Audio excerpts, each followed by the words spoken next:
Video kali ini saya akan menjelaskan tentang belajar efektif. Apa sih belajar efektif itu?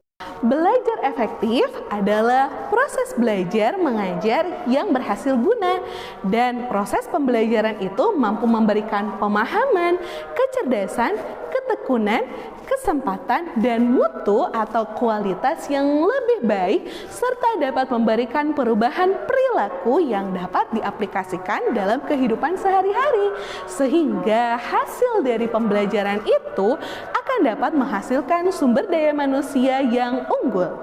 Nah, untuk mencapai pembelajaran yang efektif, maka kita harus melakukan kegiatan belajar dengan baik dan benar.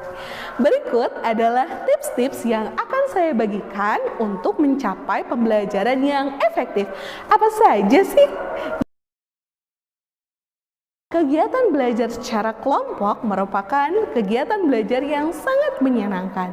Selain kita bisa bertemu dengan teman-teman kita juga bisa belajar di rumah kita sendiri atau rumah teman-teman kita. Namun sebaiknya bagi siswa-siswi yang berada di usia sekolah dasar, ada baiknya didampingi oleh guru atau orang tua, paman, bibi, atau orang-orang dewasa. Selain kita mencatat di buku catatan ketika guru kita menjelaskan, ada baiknya intisari-intisari dari pembelajaran kita catat juga dalam sebuah catatan yang kecil, agar catatan kecil itu bisa kita baca dimanapun kita berada.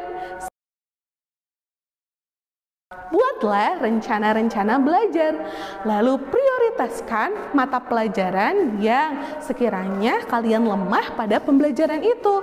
Lalu buatlah jadwal belajar yang baik. Buatlah rincian kegiatan yang akan teman-teman lakukan dalam satu hari. Baik itu kegiatan belajar, bermain, juga beristirahat. Dan setelah teman-teman membuat rencana pembelajaran atau rencana aktivitas pada hari itu, maka tekadkan dalam hati kalian untuk disiplin mengerjakan semuanya sesuai dengan waktu yang telah ditentukan, termasuk jadwal teman-teman untuk bermain. Jangan lupa beri waktu yang jelas kapan kita boleh bermain dan kapan waktu kita untuk selesai bermain. Ketika belajar, dengarkan apa yang sedang disampaikan dan catatlah apa yang perlu dicatat dalam buku catatan.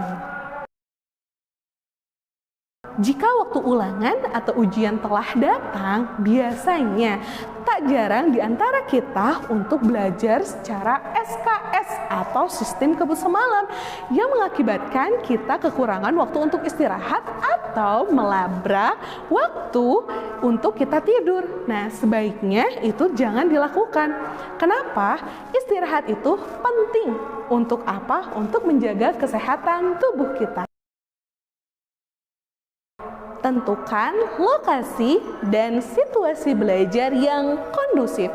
Tidak mungkin kan kita belajar di terminal atau di bandara atau di stasiun atau di pasar. Itu adalah tempat-tempat yang sangat tidak kondusif dalam belajar. Maka dari itu, buatlah tempat yang kondusif untuk teman-teman belajar. Jujur ketika kita mengerjakan ulangan atau ujian, hindari mencontek. Kualitas seseorang dilihat dari kejujurannya, baik itu dari ucapan maupun perilaku. Jangan sekali-kali teman-teman berbohong, apalagi mencontek, karena sifat curang dan pembohong itu adalah sifat yang tidak baik, yang mampu merusak diri kita.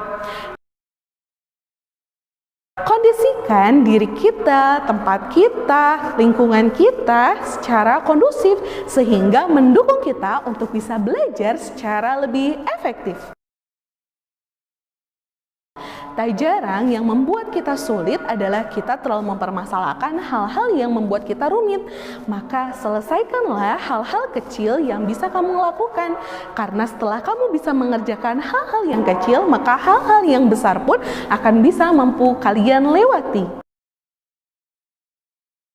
Lakukan latihan itu adalah kunci menjadi mahir dalam sebuah pembelajaran. Nah, banyak sekali orang-orang yang mengerjakan sesuatu namun mereka tidak paham. Sementara kunci dari pembelajaran adalah memahami apa yang telah disampaikan.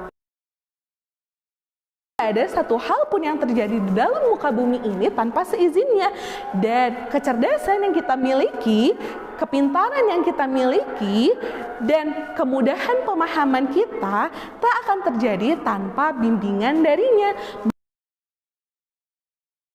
Kita ketika belajar sebaiknya tidak hanya menggunakan satu sumber sebagai bahan patokan. Adapun hasilnya yang belum bisa maksimal, maka kita ayo cari lagi baik melalui internet atau koran atau buku-buku lain atau apapun itu, sehingga kita mampu mengetahui pengetahuan-pengetahuan yang lain tentang pembelajaran yang sedang kita pelajari. Dan tentunya apa yang kita cari tahu harus relevan atau sesuai dengan apa yang telah kita pelajari. Nah, seperti itulah materi tentang belajar efektif. Saya Sinta Febrianti dari kelas B1 PGSD 2018 undur diri. Mohon maaf atas segala kekurangan dan kesalahan. Wassalamualaikum warahmatullahi wabarakatuh.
Tips yang berikutnya adalah fokus dan serius. Kita dituntut untuk selalu fokus dan serius ketika belajar.